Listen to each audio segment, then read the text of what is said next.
Welcome to all participants. Tuning in for this conversation, Young Voices Shaping EU's Digital Future, that is organized by Instrat Foundation, which is a Warsaw-based public policy think tank, and by European Horizons, the global student-led policy incubator that connects and empowers university students to have a real impact on European and transatlantic relations. Let's hope we will manage that today. And my name is Karolina Zbytniewska. I am the editor-in-chief at Euractiv Poland, a media partner of this event. And I have a pleasure of moderating this webinar. This is the final debate in a series that covered so far digital economy, competition, consumer regulation, and technological sovereignty, topics that were analyzed by an expert coalition formed around the idea of Polish Digital Sovereignty Charter. Today, we will go deeper into the topic of European public consultations on the Digital Services Act and the new competition tool for the EU to end on September the 8th. This discussion is extremely timely, also because of course, the coronavirus pandemic that has accelerated the ongoing fourth industrial revolution, which has been already taking place, and its main technologies are artificial intelligence, Internet of Things, autonomous vehicles, robotization, and last but not least, digitization, permeating all spheres of our lives, all of them. So it's also a perfect time not to wait any longer, but to regulate the digital single market so that it serves European citizens, European companies, and EU's competitiveness, and not leaving it to be the uncharted territory where foreign giant tech companies access our data, not paying their fair share of taxes. So today we will talk, quoting Winston Churchill, on how not to waste such a good crisis in terms of the digital single market. And our guests, our great panelists are William Etchison from Brussels, Associate Senior Research Fellow and Head of Digital Forum at Center for European Policy Studies. Good afternoon. Unmute myself. Good afternoon. Good afternoon. Diane Forey from France and from European Horizons, Sciences Po, MA student in French and Common Law. Good afternoon. Good afternoon. Emilia Michałuszko from Poland, Head of European Horizons at University of Warsaw and BA student in Law and Finance. Welcome. Good afternoon. Good afternoon. Jan Penfrat, Senior Policy Advisor at the European Digital Rights, IDRI. Welcome. Good afternoon. Hi. Philipp Rombach from Germany, European Horizons Director of Policy and Master of Science in Electrical Engineering. Good afternoon. Hi. Hi, good afternoon. And last but not least, the representative, the head of our organizer, Jan Zygmuntowski from Poland, chairman of the board at Fundacja Instrat and the PhD candidate at the Koźmiński University. Hi, everyone. Welcome. So let's get down to our today's business, digital business. And I would like to ask you all the same question, but please add your personal, individual perspectives of you being students, of you being experts, policymakers. So the first question would be, what is your perspective on the digital challenges and how the incoming EU regulations could bring a positive change? So I will maybe start with alphabetically this time. So with Mr. William Atchison. So the floor Okay, is and yours. how long would you like me to speak for? Just I would like you to speak up to 5 minutes, please. up to 5 minutes. Wow. Okay, that's a lot. Yes, but of course, without wasting any seconds for. Right. I've wasted 45 already. So yes, I'm coming from a background where obviously American, but have lived in Europe for 30 years. And as a you foreign work at correspondent, Google. and I worked at Google. That was the next thing I was going to say. I did work at Google. So I do think that both sides of the Atlantic, there's a challenges facing. I mean, I remember when I started at Google, it was not small, but it wasn't a very big company in many ways. 15,000 people, 20 billion in revenue. Now it's 160, 150, 120,000 people, so much bigger. And I think, that calls for more responsibility on the behalf of, these are big companies with big influence. Unfortunately, I think a lot of the subjects that you raised, though, to me, there are a lot of, centrist populist rhetoric. One, do the tech companies pay less tax? No, and every study shows they pay as much as the Starbucks pays, or on bricks and mortar companies pay. They may not pay it in the places you want, but they do.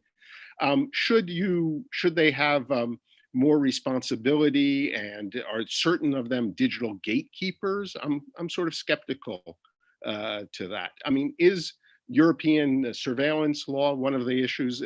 Is much, in many ways it's much stricter and allows much more the national security apparatus to go and spy on you than the American system. But I think there is a lot of misperceptions in this, as these companies have become sort of the black sheep or the easy targets because they're not European.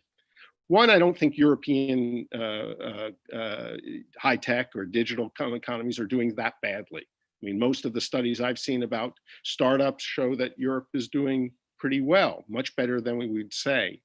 And two, a lot of the idea of keeping out the Americans or the Chinese is only self-defeating in many ways, because, if you're a startup in Europe and you can't use Amazon Web Service to go up to 1 billion users and are forced to use telecom, whatever, the ex-incumbent at twice the price, you're going to be at a natural disadvantage. And unfortunately, a lot of the interventions seem along those lines. So yeah, I think we have a real discussion. Europe is out in front of that discussion about what are the new responsibilities for big digital companies, but we shouldn't fall into a lot of the traps that seem pretty easy and which I think your opening statement unfortunately falls into.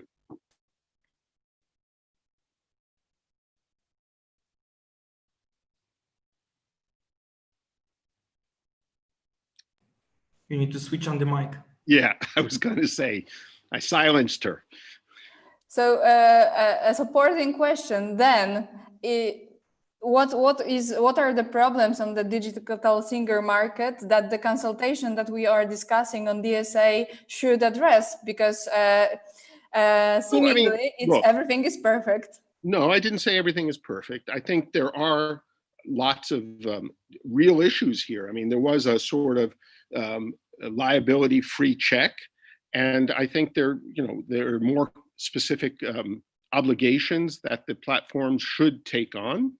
To be concrete, for example, if you were looking about legal counterfeits on marketplaces, there's no reason that platforms shouldn't do a better know your customer. They should know who's selling on their platform, and if they find they're selling illegal materials, they should keep them down, block the bank accounts. There are things like that I think are more than reasonable to limit illegal content online. But if you're going to, a lot of the talk is to say, well, if you're a big marketplace, I mean, to be very specific, you have Allegro in Poland, and it's going to say, I'm a small marketplace. I shouldn't have to live up to the obligations that Microsoft or Amazon should, and therefore, all the bad stuff will go there. That is not helping European European companies by saying you would have less responsibilities, or that small companies should have less responsibilities. That's the type of sort of argument where I fear extra responsibilities will go in the wrong way.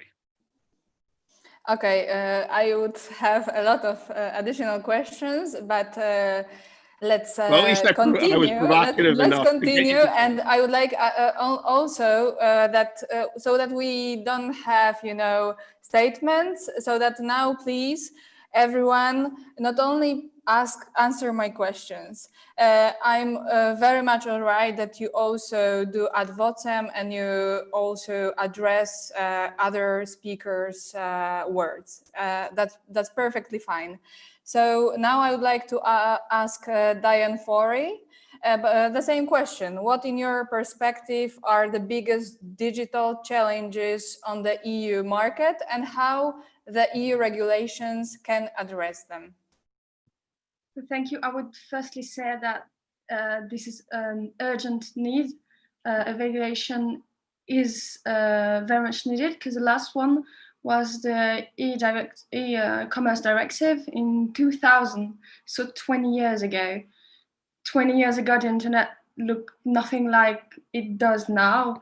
And now we have platforms, digital companies that have taken so much place into our everyday lives, and that we need to find more ways of, if not regulating them, well, at least making sure they are functioning correctly, because they have evolved in the middle time with a lot of legal loopholes.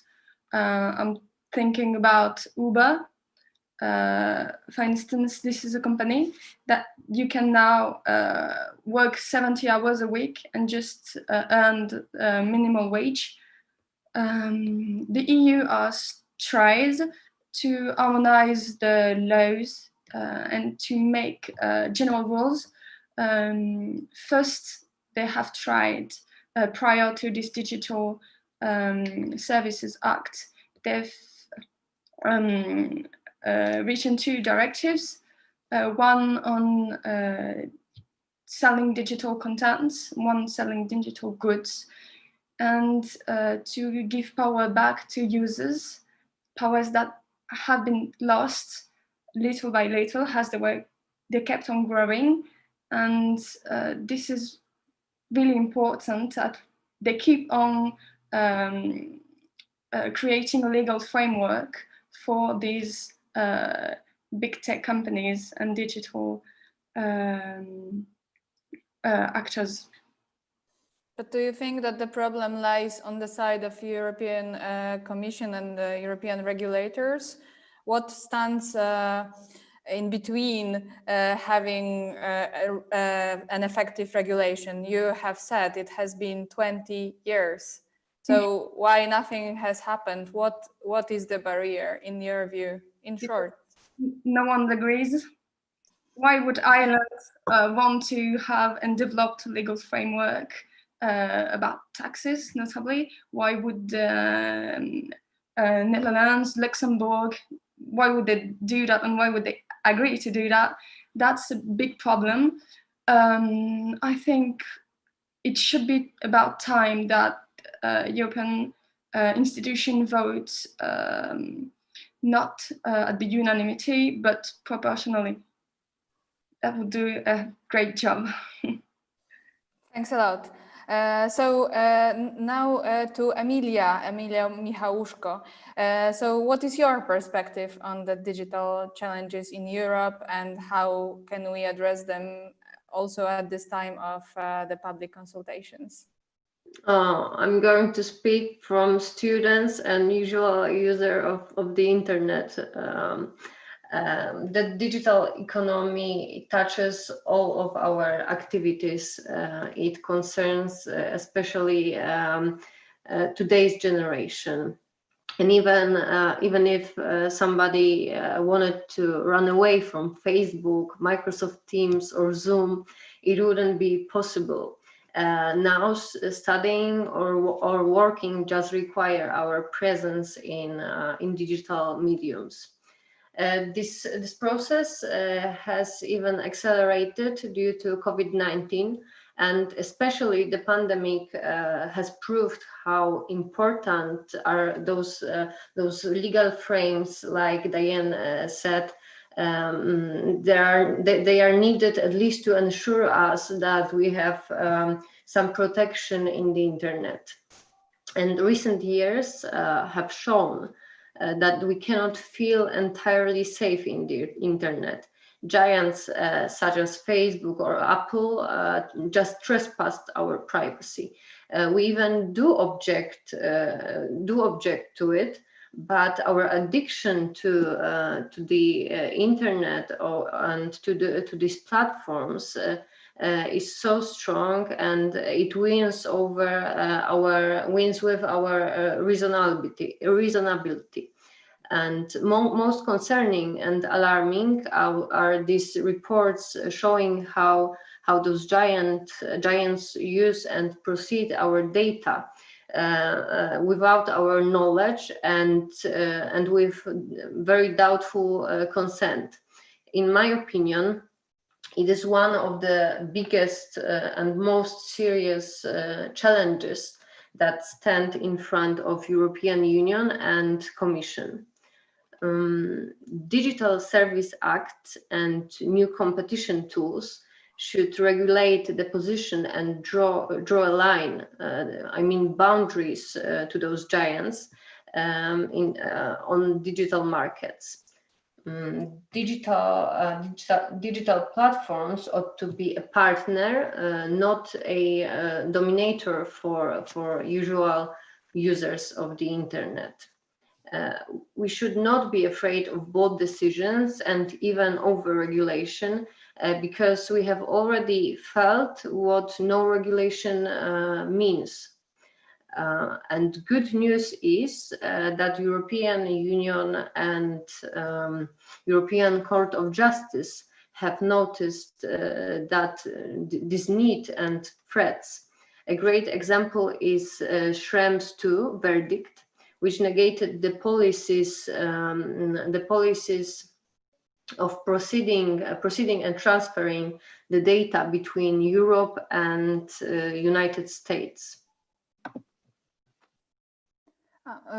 Okay, thank you. So it's interesting what you said about that it's impossible in a way to escape from Facebook, from Zoom.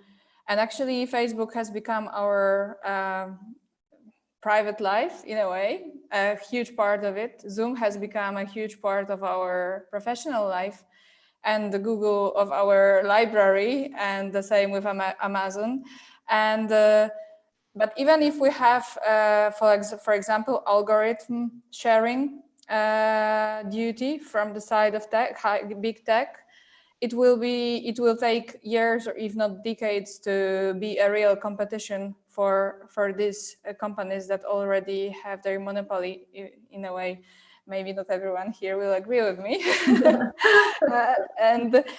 So do you think it's wrong that, for example, Facebook plays such a vital role in our today's life? So shall we become complacent about it and just leave it? Or like internet has become, there is one internet. It is one sphere of our existence. And maybe we should allow Facebook to remain our sphere of our private lives. Shall we offer the competition, or maybe we should accept this reality that it is there and just regulate it as it is now? We all agree that Facebook is a dominator because they were first. The whole idea, they were first, and as the competitive market ensures us that might be a effect that there is one dominator, but in case we have those legal frames and if they will be more extended. And well, when, for example, the whole idea of data protection will really come into force, I hope that this competitiveness will raise. But you know, the Facebook is the right and wrong example, because like I said, they were first, whole idea. Mm-hmm. Thanks a lot for this answer. Okay, so Mr. Jan Penfred, what is your take on the digital challenges facing the EU and the European citizens and companies, and how do you think that the incoming EU regulation can address them? Thank you. First of all, I am probably also going to argue from a user's perspective, because that is what ADRI does. We defend users' rights in the digital environment. I would quickly like to pick up on something that Bill said, what I thought was interesting. He was worried about EU legislation trying to keep out big American companies, and it sounded as if EU legislation was kind of a nationalistic project, and I can see where this comes from, because sometimes the Commission's rhetoric sounds as if this was really all about kind of, you know, taking back control for European companies. If that was really the main purpose, then I would be seriously worried as well. Yeah, and that really isn't what I meant. I mean, okay. Actually, as we listen along, I think we share some fears that, you know, everyone's talking about big companies, but I think my main fear is government overreach, and there we would be. You know, no one is talking. The danger is Facebook, or is the danger Chinese crushing of social networks, or Turkish trussing, or free speech laws like we're seeing diminished in Germany? They both certainly are. And I just want to point out that I don't believe that the main purpose of the European legislation that is coming at us at the moment, namely the Digital Services Act, is keeping someone out. I think what should be done, and what I would hope that the Digital Services Act is going to try to achieve, is limiting the enormous power that the big tech companies have acquired, both in terms of financial resources that they have at their disposal, but also in terms of the systems that they have built: social networks, microblogging platforms, all kinds of platforms, marketplaces, and the power that these systems provide them with over everybody's lives. And the power partly stems from, in my view, from their sheer size, but they're explicitly built in order to generate that power. And that is very closely linked to the business models that these platforms have, which is advertising, personalized advertising. So showing advertising to people in a micro-targeted way requires them to collect an enormous amount of information about all of us.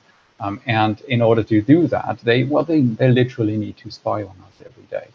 And as a second factor, they also need, in order to maximize the revenue that they make, which is, you know, their purpose as companies, they need to make sure that everybody sticks on that platform for as long as possible. They call it engagement. And so making sure that every user spends as much time as possible in front of their screens on those platforms. That's one of their goals. And, you know, that's neither bad or good. It's just, yes, you know, exactly. I also would like to my readers to stay as long as possible on my website reading our articles. So, and exactly. I guess IDRI wants the same. Exactly. About so now imagine that your website was the only one out there, right? So you would grab already all of the attention, and you were a monopolist player. Then obviously that gives you a whole amount of power. So I just think, you know, the power imbalance between the platforms that we use, where we kind of believe we are kind of their customers, but we aren't. We are really their product. And the users on the other side has just grown over time. And that's why I think EU regulation has a big part to play, because as I think Diane had said in her statement, the initial regulation that is in place today, the e-commerce directive, is 20 years old and is totally not up for that task. we hope that, I hope that the DSA will play a big role here, and that we can maybe dive into the details. Yes, but do you think that really it will target micro-targeting and the harmful content? Do you think that the European Commission, European Parliament, but especially European Commission, will dare doing that, because it's a big move? It is a big move, and it's about culture, it's about censorship. There is so many aspects to this discussion. There is a certain amount of speculation, obviously, if you talk about what we think, the Commission might do or might not do in proposing the Digital Services Act. But if you look closely at the questions that the Commission has asked, and if you look closely at the statements that members of European Parliament have made in the past half year or so, or past year, on this particular topic, then I think it's easy to see that that many people feel that it's time to go those bold steps. And obviously, I can't say if, at the end of the long legislative process, this is what is going to come out of it. That we will have to see. But I can certainly tell you that organizations such as ADRI and the 44 member organizations that we represent across Europe, we will certainly fight for this to happen. Great. Good to hear that. Thank you very much. Mr. Philipp Rombach. So again, the same question to you, the biggest challenges on the digital market for the EU and how to address them. Thank you, Carolina. I would like to use the opportunity to respond to what Bill said. There was one point where I really agreed with you, Bill. The goal should not be to have a European Google, to have a European Amazon, to have a European Facebook. That's just the same monopolistic company again. That's not what we want. What we want is real competition, no matter whether that's a European competition, an American competition, or I don't know, an African competition. And I think where you walked into the trap is regarding the gatekeepers. Finding out what gatekeepers are is really one Google, Yahoo, or DuckDuckGo search away. It's basically 5 points. A gatekeeper is characterized by extreme economies of scale and scope. Big tech has those, right? We cannot deny that. Second, strong network effects. Obviously, that's the case if we have, if we're talking about social networks. Thirdly, zero pricing and data dependency. Zero pricing is exactly what you have with Amazon. So the user doesn't pay. It's usually the second user, so the advertisers that are paying quite a lot. The fourth point is a radical decrease in competition. And that's also what we see. There's only one Facebook. There's only one big search engine. And so the result of that is a winner takes most or a winner takes all. Now, where the European Commission comes into place is managing this competition. So basically, there's 2 points here. There's a structural risk for competition. So that's usually when we say a market is tipping in the favor of one company. And secondly, there could be a structural lack of competition, so a market failure. I would like to have some examples and a second, a market failure. So Facebook, for example, is a market failure. There's one company, and you're right, they were not the first ones arriving on the market. They won the game by being innovative. So in that market fair environment, there's no competition in the market, which is okay. That shouldn't be anything that should concern us. The problem that we're facing is that there's no competition for the market. So if you are Instagram or any other new social media, you don't have a chance because Facebook is buying you, is copying you, and whatnot. And so we want to have a market where there is the chance for competition and the chance for an innovative company to be the better platform. And that's exactly where we need regulation, because if you've looked on the Facebook page, it's not a good page, especially if you once clicked on the settings, for example. It's not a good page. And so Instagram was actually the better page. WhatsApp was also successful. And what Facebook did, it used its market power, its financial power to buy those companies in 2012 and 2014. If you look at the... But can you explain to me why Facebook is not a good page? It's a personal opinion. But basically, Facebook is not forced to innovate, to become a better product. To give you maybe a positive example is Netflix. Netflix is quite a good page. It has quite a lot of good content. The same with Amazon Prime Video, and I don't know, I haven't tried Disney+, but they all have very good and high level content because they have a tense competition. So they cannot afford not having good content or a good design because then they lose out. And so in the last 2 decades, the 5 major big tech companies were buying 400 startups around the world. That's a lot of startups. The second point I want to address, which is exactly playing into this tipping market argument. The fear that we're having is not that a big company is buying a startup. The lack of competition is also felt by established companies. The best example is Netflix again. Netflix or also Zoom are running their applications on cloud service providers. In this case, it's Amazon Web Services. Now, Amazon Web Service has a certain incentive to actually look carefully what Netflix is doing, maybe even raising the price for Netflix. Not saying that they are doing it, but they would have the chance to do that. They would have the chance to use that power to favor their own product, which is Amazon Video. And just generally, if we look on Google and Amazon, it's not even good in their own interest that there's no competition. So in the case of Alphabet, which is the parent company of Google, we have Google providing 83% of the revenues for the whole company. So we have this very successful product, cross-financing weaker products that are not good in themselves. The same is true with Amazon. If you look on Amazon e-commerce or Amazon retail, those are not really productive companies. That's the part of Amazon we all know, but that's not the most productive part. So the money-making machine is actually Amazon Web Services. But at some point, Amazon Web Service doesn't profit from that because their revenue, their good product suddenly has to finance other products of the company that aren't as good. And in the long run, again, there's an incentive for other companies to switch providers. So we might see even Amazon or Alphabet on their own making the decision to be separate companies. But nevertheless, we need to have a EU regulation in place that regulates the competition aspect to have a fair market, so to have a chance for a new company to emerge, whether they are American or Europe.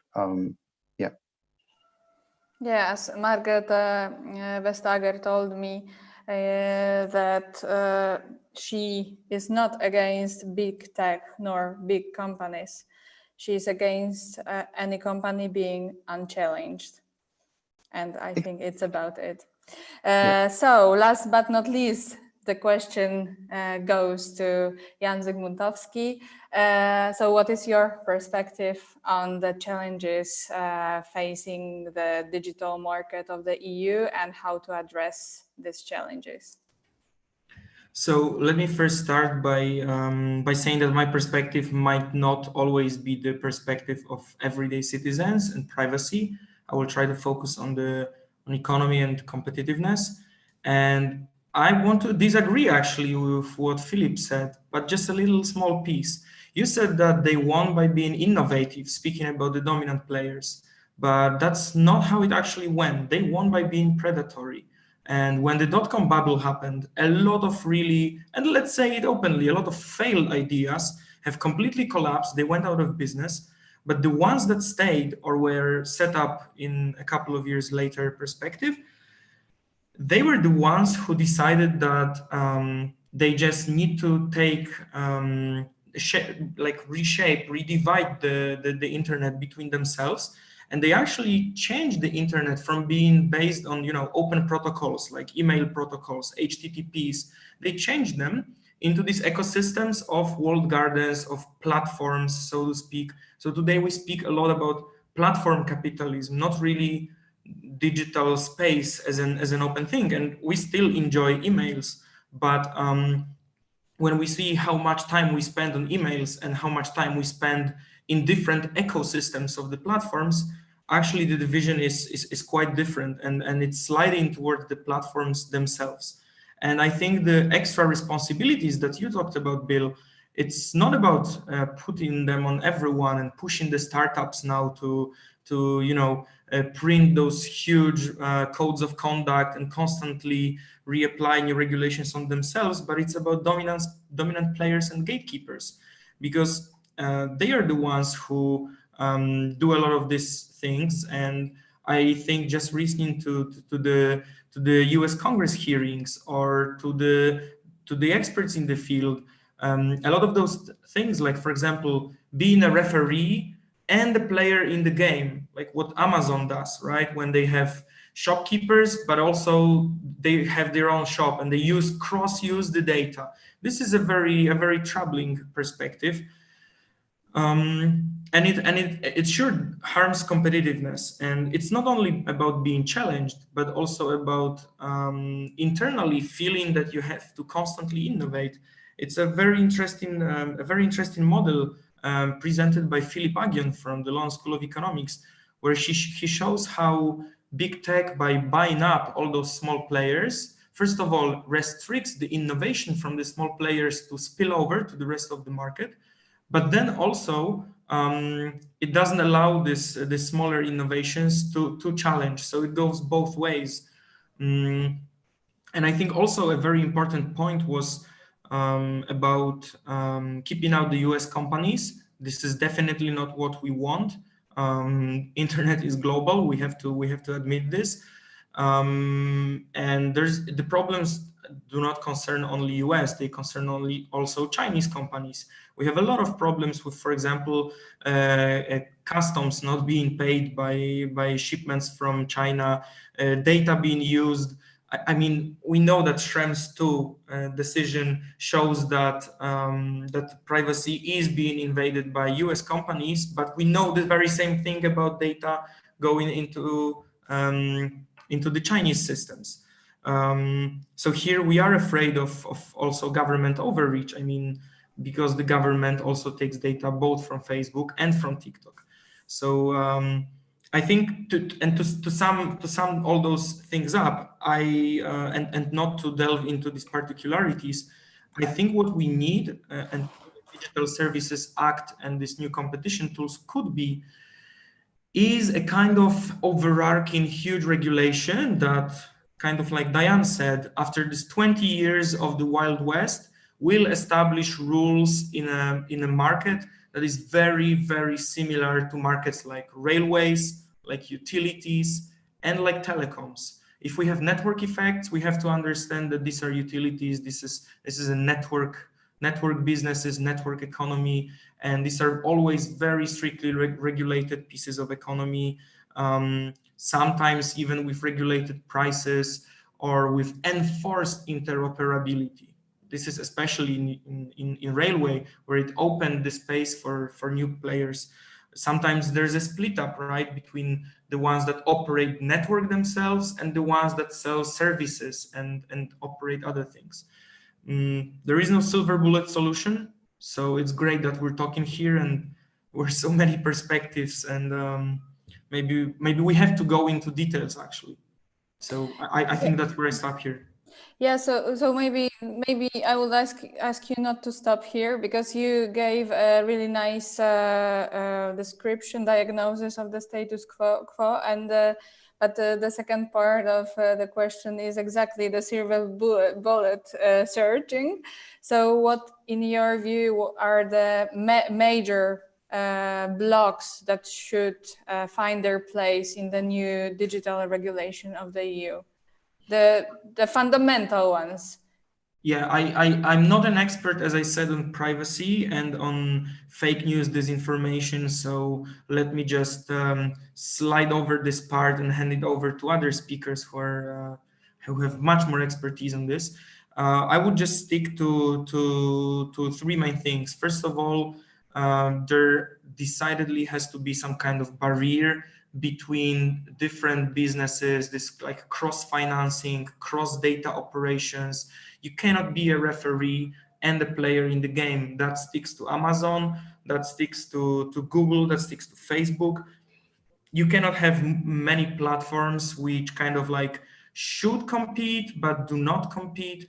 there has to be some kind of barriers, and I don't mean it has to be a breakup of companies. I don't think European Commission can say we will break up US companies, but there definitely has to be some kind of barriers, and maybe, you know, very strong regulatory body that watches if there is some kind of transfer of data. Second thing is definitely data. I mean, they cannot stay in the silos. They cannot be kept, because data economy is all about knowledge spillovers, and we need the data in the hands of scientists, in the hands of innovators, startups.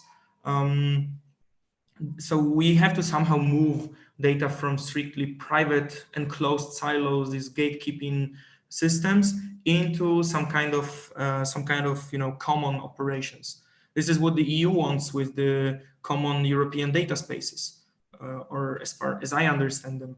And then the third thing I would say is interoperability. So this is the way to open up those ecosystems, to say, well, okay, if you want to have the dominant, for example, operating systems for smartphones, then we're sorry, but you cannot operate the main shop for apps on this system.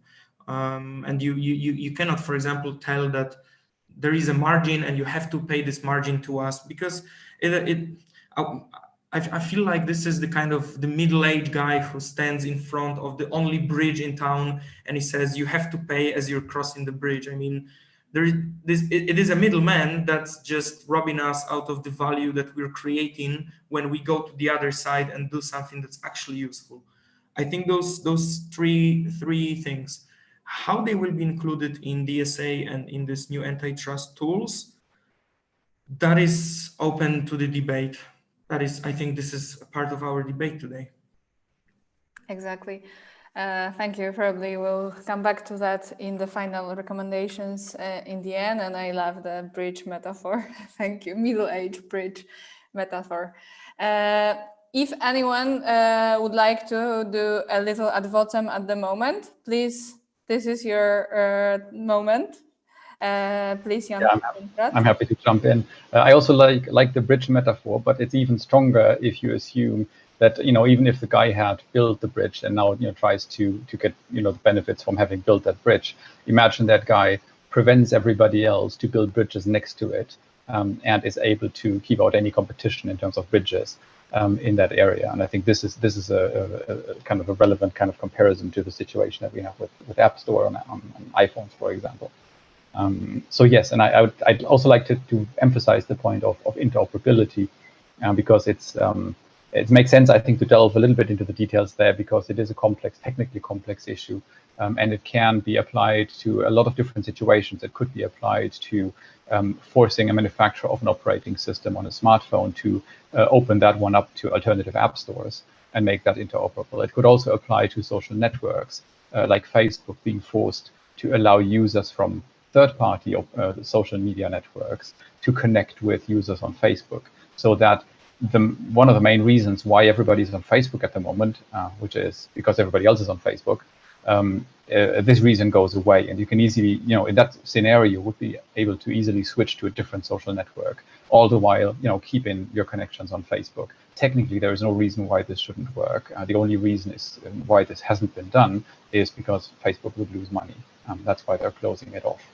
In fact, actually, Facebook was interoperable until I think up to, I don't want to lie, I think up to 2015, if I'm not mistaken. Facebook Messenger used an open standard called XMPP to exchange messages. And it was possible not only to chat with people on Facebook from other messengers, it was also possible to use your own Facebook Messenger with a third-party app, so a third-party client app.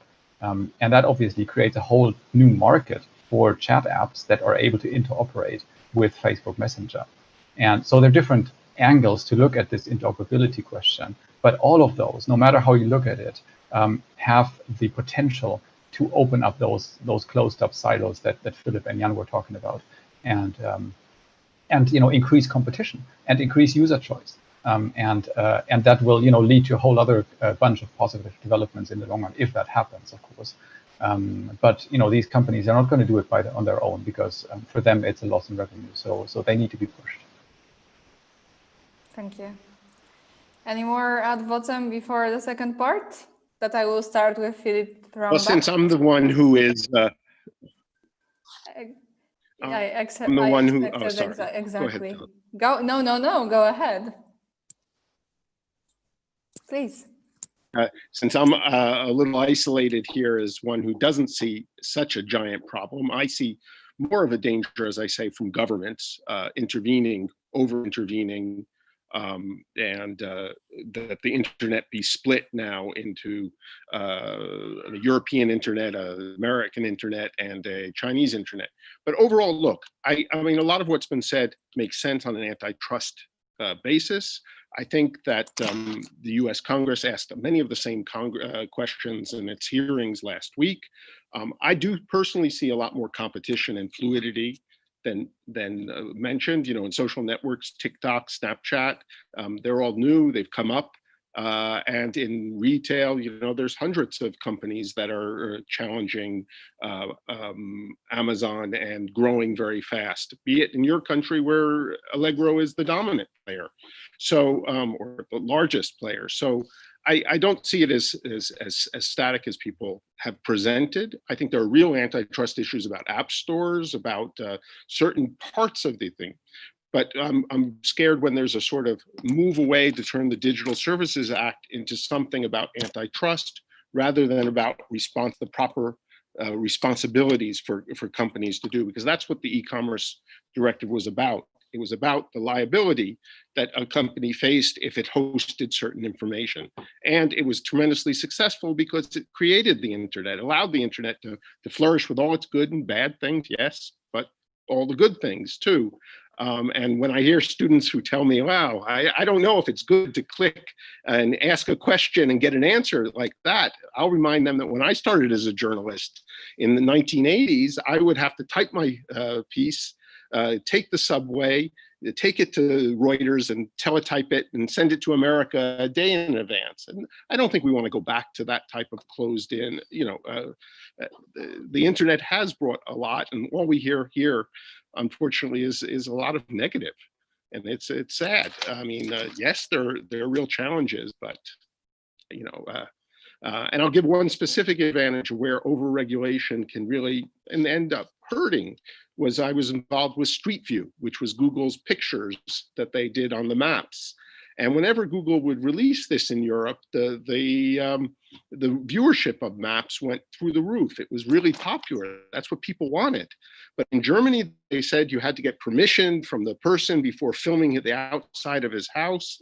And in the end, it was impossible to bring out Street View. They still don't have Street View in most of Germany. And I find that disconnect between a lot of what I hear today and what people really are getting out of the internet. So, you know, if you want Europe without Street View, okay, do a lot of the things you're talking about. Thank you. Yeah, there are mostly losers from the COVID pandemic, but on the other hand, the big tech, but also the states are the winners in a way in terms of their competence that they have worked out during addressing the COVID pandemic troubles. Philipp, yeah? Go ahead. I was just going to add, and there was one sort of nasty comment about Uber and how Uber was killing workers and blah, blah, blah. But, you know, when I look at the problem for the collaborative economy, first of all, you can't get taxis in many places in Europe. You pay twice as much as you need. But the real problem is it's regulated city by city. We don't have a digital single market. So if there was one rule for how these new gig workers should be, or sort of one framework, then I think we could work within it. And there's really an opportunity for the European Union to come in and help, because now it's you know, the rules are different city by city, neighborhood by neighborhood. In Belgium, you know, it's okay in Brussels, but you have to have a car with 30,000 euros, worth 30,000 euros, be able to drive it. Well, if you want to keep your own old corporate system, then we'll regulate. So would you like a coherent system in Europe? I would like a digital. Would you like a coherent taxes? Sorry? Would you like Yeah, also well, coherent I think taxes? The one tax? The issue on taxes is again responsibility. What type of data should be required by the platforms to hand over to cities and countries? And it would be better if there was one requirement with a standard acceptance than, you know, Austria is asking for 12 documents and France for one. Yeah, that's what's happening now. Thank you. Philipp. Yeah, thanks. Yeah, I'm not quite sure where to start. I have a question starting for with the you taxi. anyway, so Yeah, we can do both. We can do both. I mean, you can go ahead with your question, and I first reply to Bill and then to your question, if that works. Okay, to go more globally for a moment. At times of US-China tensions that we have been experiencing for some time, I'd like to ask you about the transatlantic relations and the role of the EU in shaping its own solutions other than American and Chinese, digital sovereignty maybe, so to speak. What's your take on that? Yeah, I think I mean, Bill also mentioned the splintering internet. That's not really a question anymore whether that's going to happen or not, because that was basically decided for us. I don't know, a decade or a decade and a half ago, when China was erecting the Great Firewall that suddenly put 1.4 billion human beings behind one internet that was not connected with the broader internet. And it's absolutely right. We have to be careful not to fall into a European and an American and then all these regional internets. But I think that's not what we want to do, and that's not what the European Commission is talking about. And of course, we need to be aware who our allies are, who our partners are. Obviously, Google, Amazon, Facebook, they are not only the problem, they're also partly the solution to many problems. So we need to work collaboratively with them, especially when it comes to disinformation or Russia deploying quite a lot of internet bots. There's technical solutions to discover those bots. Within half an hour, you have thousands of bots deleted. Will they reappear? Of course, but it's more work than for this one office in St. Petersburg where they have this operation. So definitely we have to work together with big tech.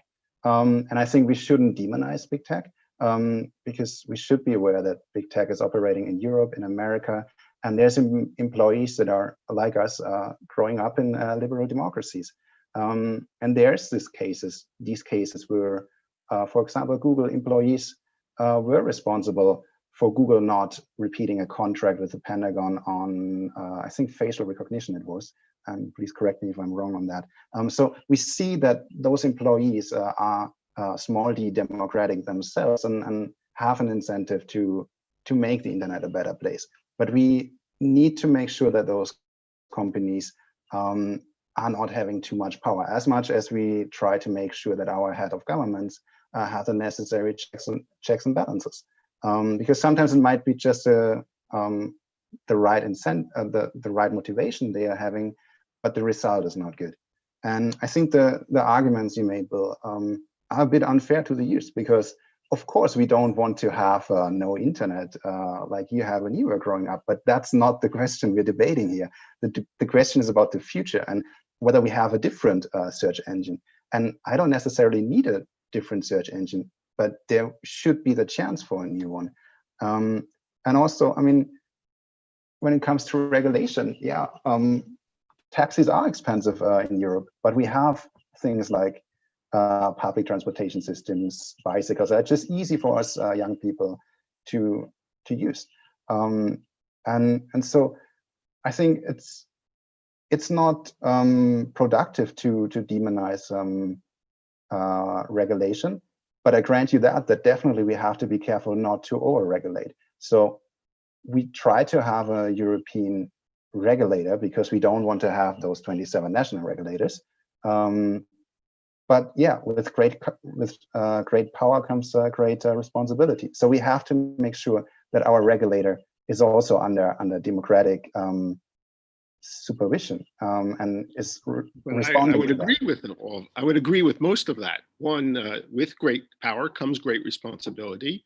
A single European regulator rather than the cut and slice and dice present system would be much better. Yes, a lot of the issues on antitrust, I would be favorable. And I do believe there's, as I said, always more room for a lot more responsibility on the big platforms, requirements. But I'm scared that, you put different levels of requirements, and that basically all the bad stuff will go where it's least regulated. If your goal is to get rid of bad stuff or illegal content, don't make it easier or less liable for others to host it. That would be mine. The thing is, what is sometimes called the asymmetry of knowledge and the asymmetry of power. And maybe I can add asymmetry of resources. So smaller tech companies facing the same level of regulations might be declassed and be facing the same killed in a way. Mm-hmm. I mean, there are all the. I'm sorry, I'm just playing the devil's advocate. Most of the issues, though, that you're talking about are antitrust issues. Sure, if you have a dominant position, you should. And Jan was talking about updating antitrust issues.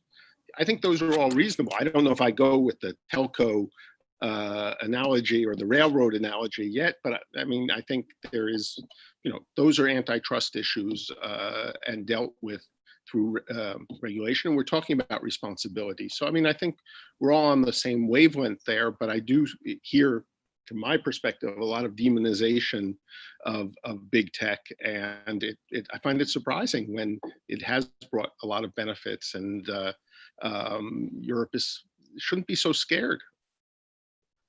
We're not scared. We're just motivated to make the system even better, because there's just practical reasons why we have to make sure that the internet is continuing to innovate and to become a better place.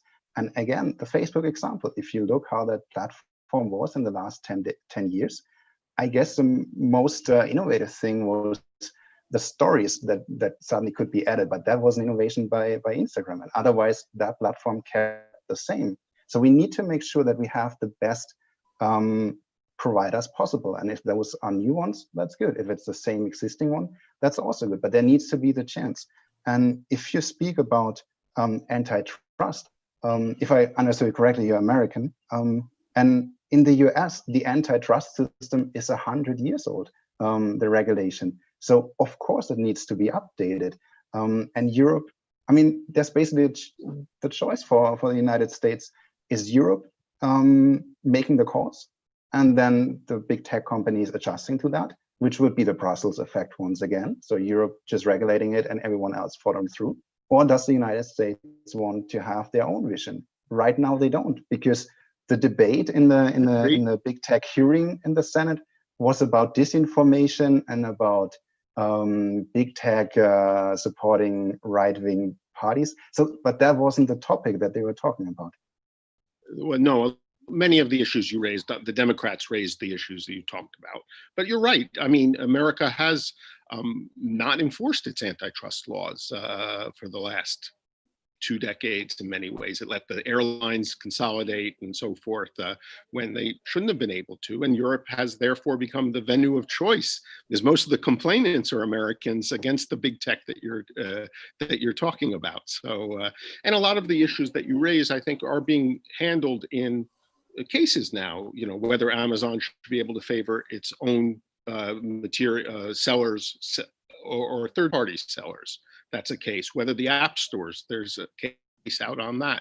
So a lot of the issues, I agree, can be dealt with the antitrust. One of the issues, though, is it's been very slow. These investigations go on forever and ever. So rather new law, maybe somehow being able to speed up their analysis and procedures to get it, maybe fund the antitrust department a little better so that it goes faster and more decisively. If I may jump in here, I think that's a really crucial point. I think admitting that the antitrust law as it works today, both in the US and in Europe, isn't fit for for pursuing things like, like the major platforms that we're seeing on the digital market right now. I think that's a really important acknowledgement. And then starting from this, obviously, we can start a thinking process into what needs to be updated. And I would like to stress from a user perspective, the lack of competition in many of those markets is not necessarily so bad because Facebook hasn't come out with another innovative product, or because Facebook hasn't changed the colors of the platform often enough. That's not the thing. The thing is that there is a whole bunch of other things, like ways that a social network could look like, including a social network that actually protects people's privacy.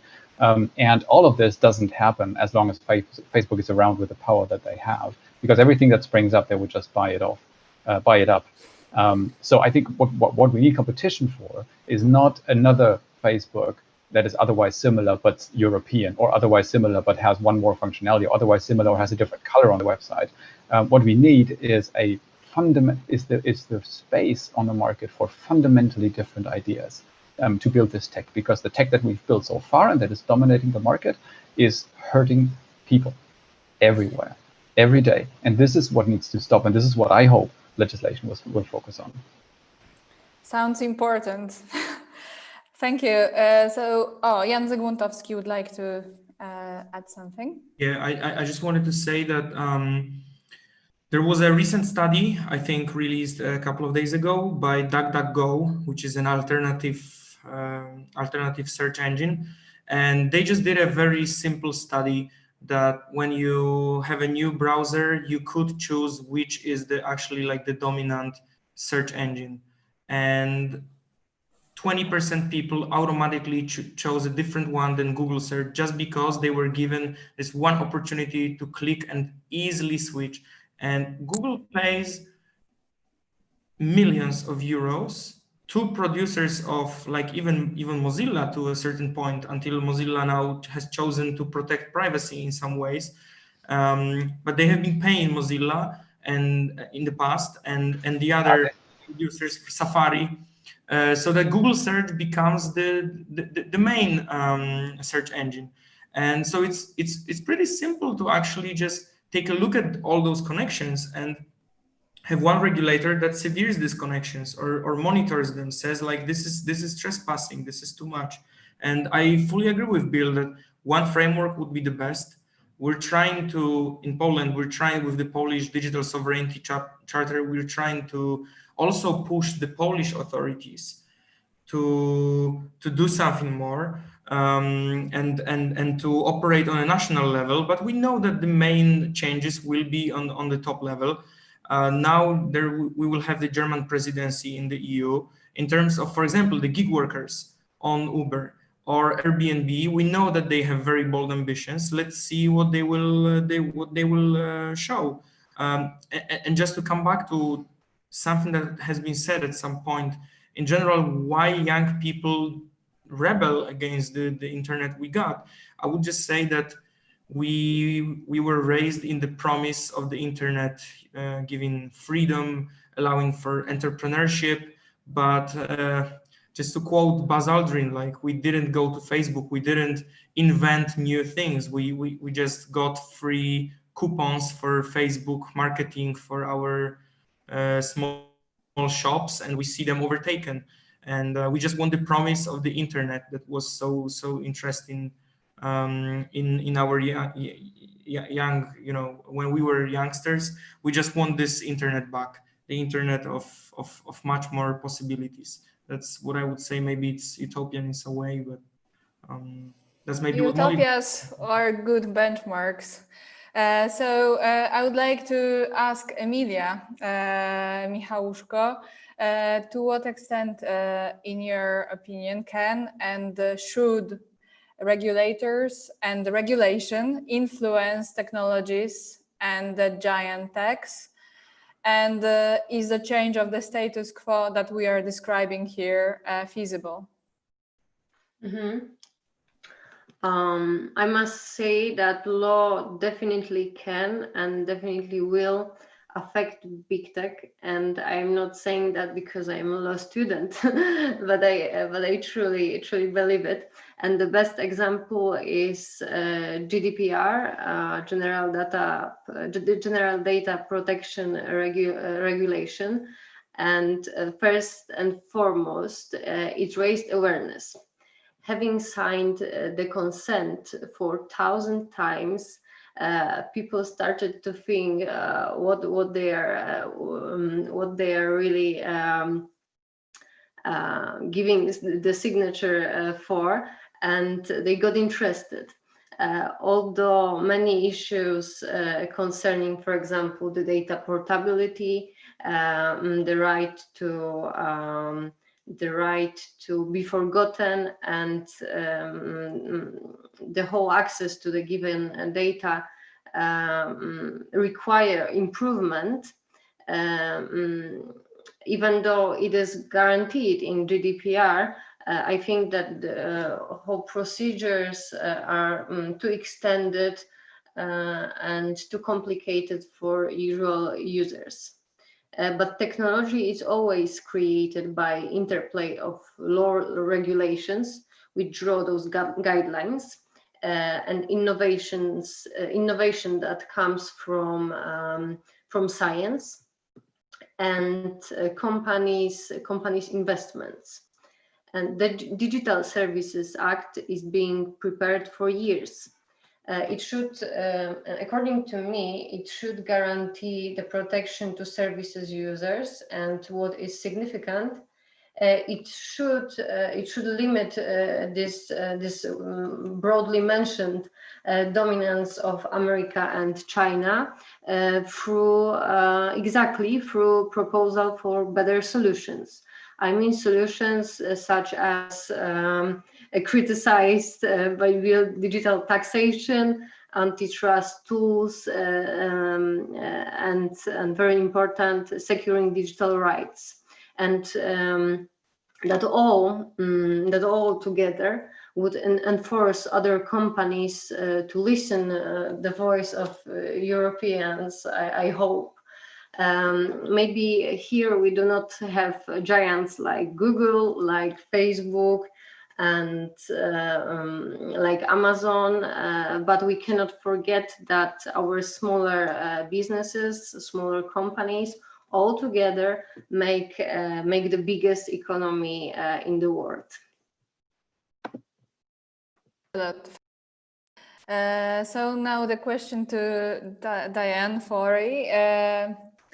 How would you assess, how would you evaluate the importance of the social mobilization, of exerting pressure on politicians, and here also the role of young people in shaping the European Union law and standards?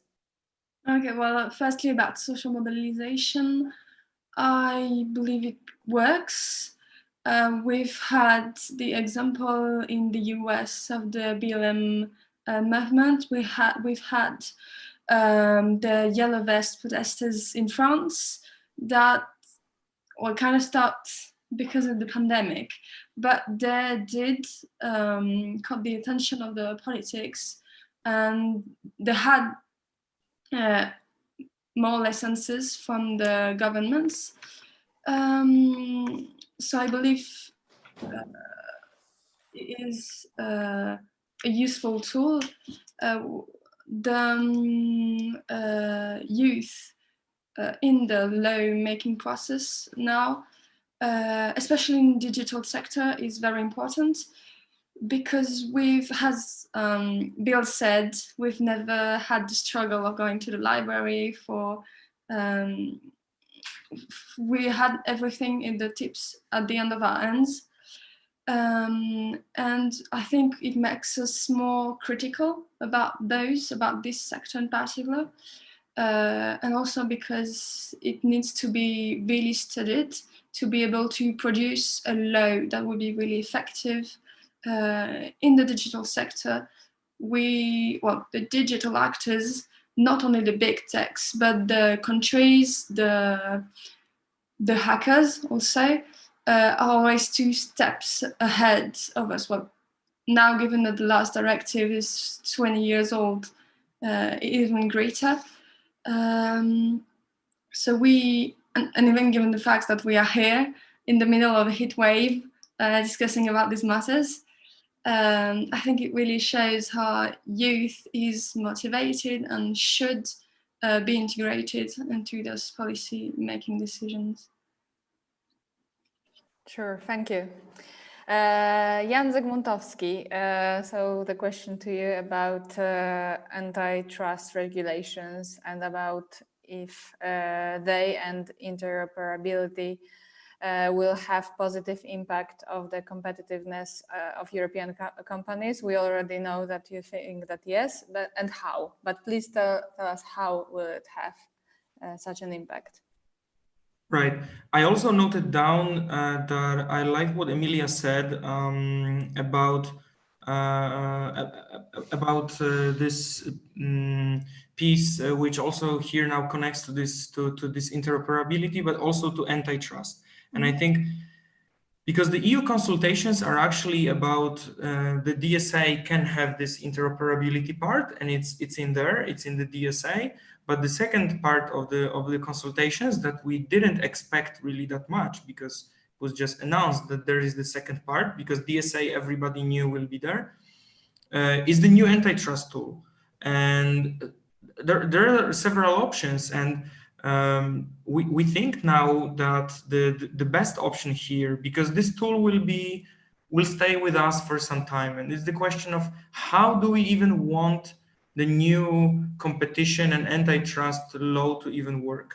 And we think that at Instrat, out of the options that we have, we think that what the European Commission presented as option 3 is the best. It is the idea for a market structure-based competition tool, which has a horizontal scope. So to give an example, instead of the dominant players, we look at the entire market structure, and then we can see how in a horizontal scope, so not very strictly in one sector, but we can see how, for example, what happens on one piece of the market actually spills over to another one, and then it happens in the entire market. Very often the biggest players say, they kind of claim that the market they operate on is way bigger than we see it. For example, for most of us, there isn't really no competition to Facebook and Instagram. If you run a business on the internet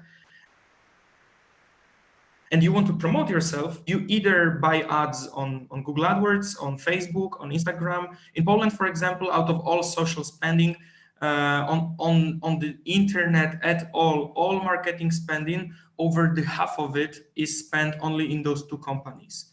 And the rest is all the other forms of internet marketing. So, but then Facebook and Google come and say that they operate on advertisement market. So then you include radio, TV, billboards, leaflets, and then you end up with a huge market that is, and they are not dominant players anymore. But if you take the entire market and you use the tool on the entire market, you can see that you can be a non-dominant player, but still influence it in a significant way. So just because, for example, you have this piece of market that nobody can even fight for, or that is, it cannot be substituted by any other form, right? So this market structure-based tool would be very interesting, something new in some way. But we live in a data economy. We can measure these things. We build models for these things, so we can measure this impact, and it should be done. And coming back, because I liked what Emilia said, and I actually then avoided what Emilia said. And coming back to it, is that you said that innovation is created in this interplay, and I think innovation and technology, and it is to some extent true, is created first of all by people who fund research and development, then by regulations which set out the path, then the companies invest in some stuff. If some technologies take 20 years to have the return on investment, then the companies which invest on them will not invest again in 20 years because they are waiting for the old investment to get the return. So actually sometimes, and this is what GDPR has shown, for example, Deloitte, the consulting and lobbying company, they claimed, and they had these models that supposedly GDPR will completely eradicate 3% of European GDP. And it did not happen. We did not see this happening. What we actually saw was that there was an even greater interest in how we protect privacy, in new investments in IT, new investments in also in education of IT specialists. So they have these new skills, you know, to protect data and privacy. So actually, we should look at regulation, and we should do them smartly. Again, we should do them smartly so that regulations also spur innovation and like push us in this new innovative way. So we set the standards. You know, it's what Mariana Mazzucato often says, the UCL professor and the chief advisor of Horizon Europe, which is different from European Horizons. To mention this, I mean the main R&D program of the European Union. She always mentions this Apollo program of how we set up a goal that was, you know, unthinkable to some extent, but then we gave the funding. That's important also, the funding part. We gave the funding, we gave the proper regulations, and we said we want people on the moon. And once we set a huge goal, a lot of innovation has been created, and we use them almost all the time in our smartphones. So I think if we create smart innovations, interoperability, enforce competition, enforce privacy, then actually it might be a way to create new innovation, because we have this huge goal. Thank you. William Atchison, I would like to ask you about the influence of big tech on weaker players and on weaker regulation. And I would like to ask you about the power of lobbying of big tech. And I would like to ask this question in the context of the quite recent case of the Global Antitrust Institute, where big tech companies funded a think tank pushing for fewer rules, of course, for big tech companies.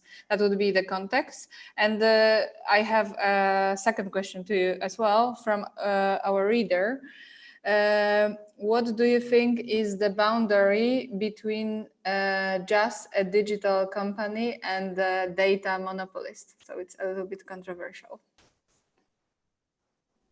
Well, I didn't get the second question. So let me just go back to what Amia said. And I mean, a lot of what I'm hearing, I agree with. On GDPR, for example, I think it's more than reasonable. I think most of tech has accepted and wants to comply with it. I think one of the challenges here is that the authorities haven't given clear guidance in many directions. There's many holes in it and haven't enforced it. As far as I know, we're 2 years into the GDPR, and not many cases have been brought to fruition. So, you know, regulation is good, but you have to really, or regulation can be good, but you have to enforce it. You can't just go out and say, do this. Same thing with the, you know, I had some worries about the speech law in Germany, the NetzDG, and we did a study, and basically it hadn't changed behavior at all of the tech companies because a law was put in and then no cases were brought.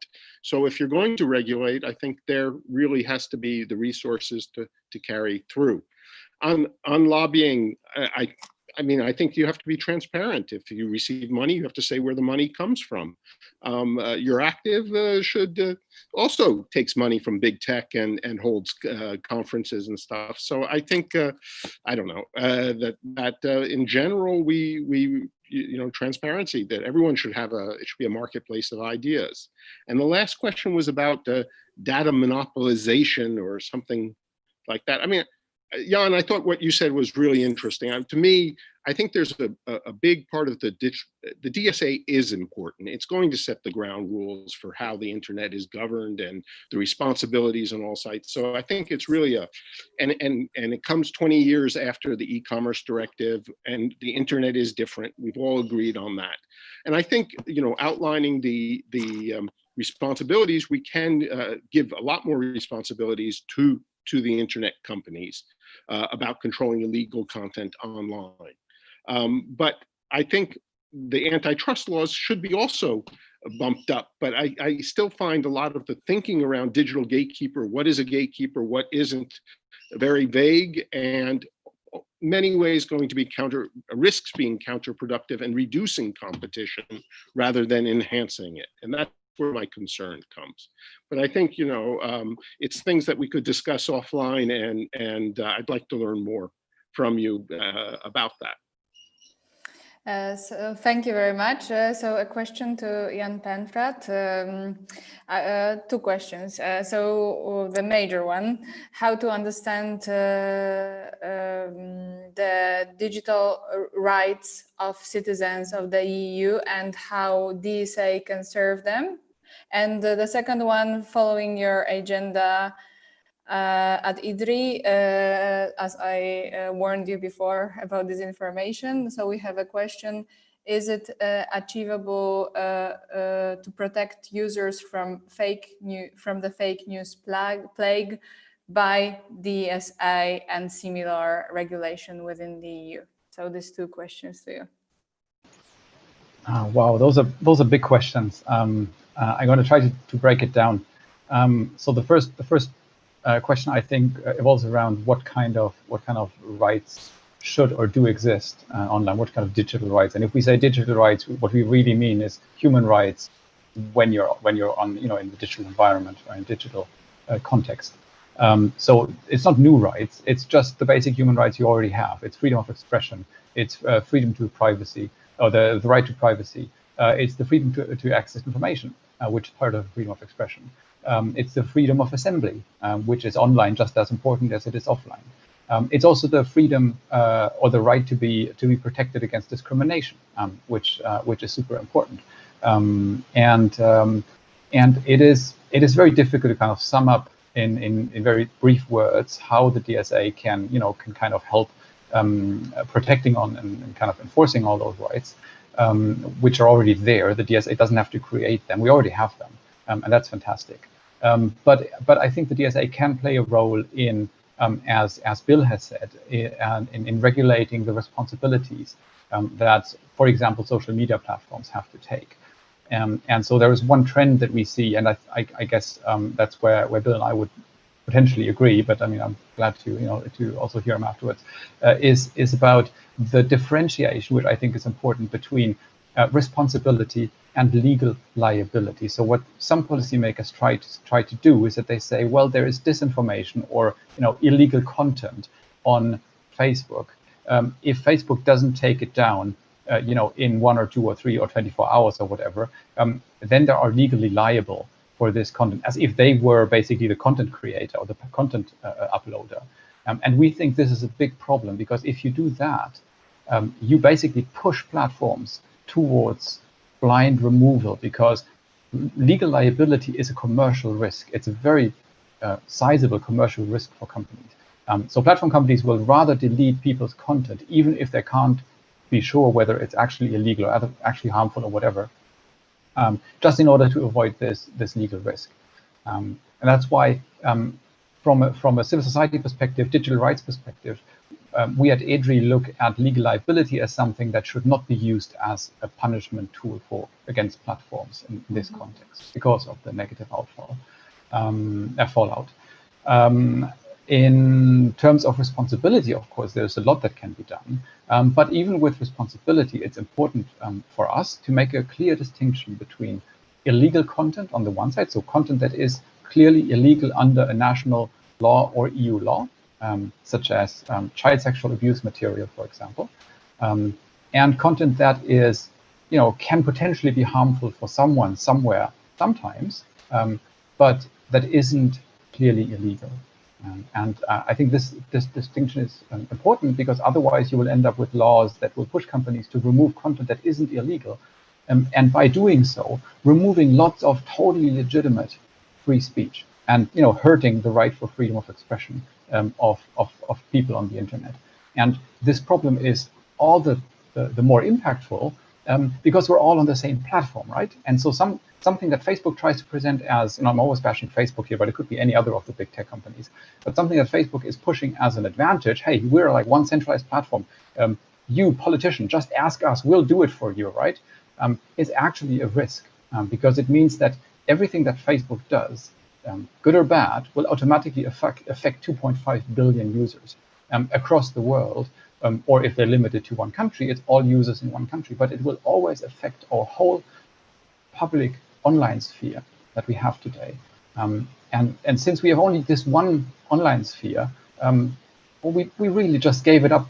We just give it up to that company to decide it for us. And that, I think, is a big risk. So the diversification of platforms on the internet is super important to strengthen our ability to react against problematic content or harmful content or illegal content. Yeah. I mean, I really agree on the distinction between harmful and illegal. If we start having the DSA deal with harmful content, what's harmful to you may not be harmful to me. We have to keep it strictly to illegal content, and then we can have a real debate, I think.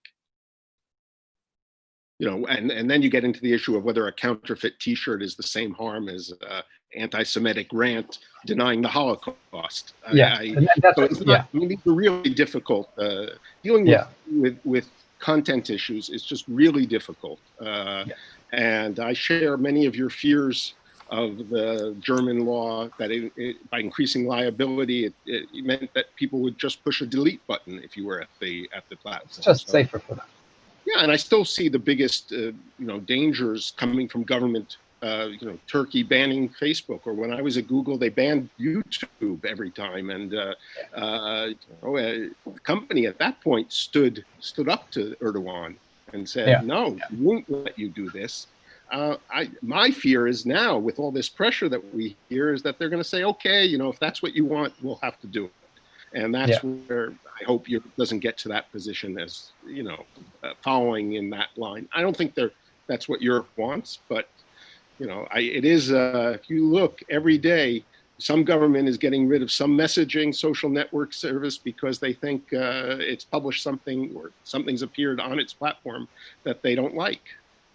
Okay, now before I give the ad vocem to Jan Zaguntowski, I would like just ask everyone to have a little thought now for a few moments, because we are coming to a close, and after ad vocem of Jan, I will ask everyone to give one bullet recommendation for the European Union's DSA and antitrust consultation, just one per person. So Jan, would you like to add something? Yeah, thank you. I just wanted to say that that you. Oh, sorry. Can you just repeat what was the last? Oh yeah, it was about content moderation. So my thought was that here we see platforms and governments. I think maybe the Democrat in me here awakens now, and I don't mean you as Democrat. I mean Democrat as someone who wants actually the people to participate, and community standards that have not been actually written by a community or ever accepted by a community in a full consent. I don't think they should be the main code of conduct for a platform. And I think here we might find the proper solution: greater trust in the community itself. We see that, for example, Facebook is slowly dividing into these like groups, right? And I'm an admin for groups of thousands of people. A couple of them, and I think they work much better than the public walls and public pages, because these new rules emerge and people really know who's the admin, who's the moderator, and they come to them as people who sometimes violate the rules, because they sometimes do, but then actually there's the uproar of the society or of the community. I think here we could find this third party that is non-platform, non-government, the people themselves. Should I also commence with the final line? if you wish to be the first one to open the recommendation I would part. love to pass the mic to someone, so I'm just muting myself. So maybe we'll use the same order as with the last question. So maybe I will ask Philipp Rombach to give. Could you give us your bullet recommendation? Yes, thank you. I basically agree with Jan from Instrat that in the new competition tool, where we have to, or where the European Commission has to choose between the 4 different options, it is the best solution to have a market-based competition tool on a horizontal scale, just because we don't want to have a company becoming dominant. We want to stop them before they're dominant, because once they're dominant, there's only going to be fines. And if you look on the last 3 fines, Google paid $9.7 billion US, but the annual revenue is $34 billion US. So it's just the cost of doing business. And that's why we think the 3rd option is the best one. Thank you. Third option, thank you. Emilia Michałuszko. If I need to choose, I would ease this whole procedure of data withdrawal of the right to data portability, because the study from St. Andrews University, the members of my chapter gave me that notice that even if you have the right to, for example, to withdraw or to get to know how your data is being proceeded, if you refer to your administrator of the data, they do not usually respond, first of all, and then there comes a problem that is not being regulated in GDPR, that if you write to the administrator to ask for the access to your data, they can tell you that they have your photo, your name, your surname, but they do not say how they proceed your data. So because they are telling that is a trade secret, and they do not want to tell us. So I think that in that area, quite a wide area, the GDPR that now is regulated need to be improved. Thank you very much. Diane Forey. Well, I would dig into the collaborative economy, which is when you share your house on Airbnb, when you share your car in BlaBlaCar, you sell your stuff on eBay. I believe it needs some regulation, maybe even taxation, because it causes a real problem between the professional and non-professional. You can't really see who's who, and it causes unfair competition to hotel compared to Airbnb. And I think it is a problem that the Commission should address at a European level. Thank you very much. Jan Zygmuntowski. Okay, so I would say that the DSA could be something like a major framework that would actually shape this digital market and treat it as a utility market. I think still, just because I see the network effects and we see that on the internet, the connections you have, the more data you have, you get even more possibility to become big. So a strong European regulator and a strong, robust framework would actually be like a major systemic step for the EU. But also what Emilia mentioned, so also secure the rights that are already there. So we see that the OECD discussions on taxation have collapsed. We see that that still the leakage of money, especially through Ireland, keeps on going.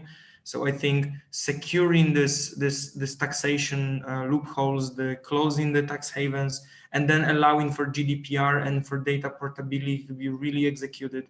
So also to enforce. I mean, even Bill said that enforcement here is crucial, and you can have the strictest regulations, but without enforcement, they just stay on the paper. Thank you very much. Enforcement is crucial. So now let's turn to Bill. What's your final bullet take? My final bullet take would be that I agree with many of the issues that are raised. I think that DSA needs to address many of the grown-up internet issues. I feel very strongly about government overreach and share a lot of EDRI's concerns. And in the end, though, hope that we can move beyond. I mean, we've raised real issues like the collaborative economy, the difference between professional and amateur.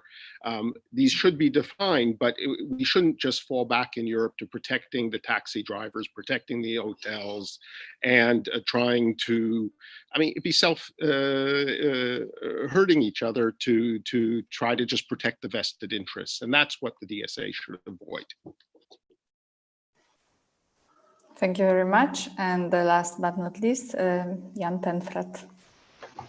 Thank you. I'll try to keep it short because I've only 6% of battery left in my laptop. I think if I want to go back to platform regulation as a general theme, if you want to regulate the platforms, like with the Digital Services Act or something similar, don't try to see the internet as it is and think like, how can we kind of make this work with the centralized mega platforms that build their revenue on surveillance advertising. I think if you want to regulate platforms, think about how could the internet be built that it works for people, that it is primarily a place for people to exchange information and ideas, and not primarily a marketplace. It doesn't mean the internet cannot be also a marketplace and be used for selling people, but it is not primarily a place for showing advertising. That was not what the internet was built for. But it was built to be a decentralized, open, community-run network for people to exchange ideas, communicate with each other across borders. And that also includes, obviously, I agree with Bill, that excludes having an American and a European and a Chinese internet. And I think this is what the Commission needs to achieve with the DSA. I hope that they do. Thank you very much. So we have come to the close. Thank you for this fruitful conversation, the final one in the series Young Voices Shaping EU's Digital Future, organized by Instrat Foundation and European Horizons. And I hope that our voices will be heard when the EU regulation will be finalized, but enforcement is crucial. Thank you very much.